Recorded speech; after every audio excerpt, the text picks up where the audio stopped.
બાપને કોઈ સાચું કહેનારું પાત્ર હોય તો એ બાપની દીકરી જ હોઈ શકે છે, બીજો કોઈ ન કહી શકે.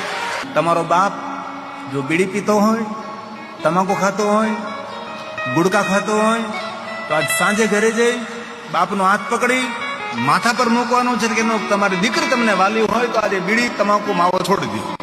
જો દીકરી ઉપર પ્રેમ હોય તો.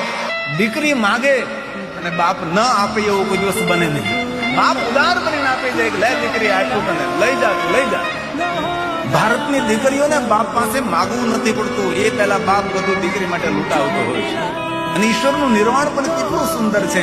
દીકરો હંમેશા માં જેવો હોય, દીકરી હંમેશા બાપ જેવી હોય. ઈશ્વરનો પણ નિર્ણય હોય છે.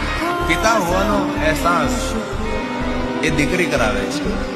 આમાં જે દંપતીઓને ભગવાને દીકરીઓ આપી છે એવા દંપતીને ગિરિબાપુ કોટી કોટી પ્રણામ કરે છે. ભગવાનનો પ્રસાદ છે, પ્રભુનો પ્રસાદ છે.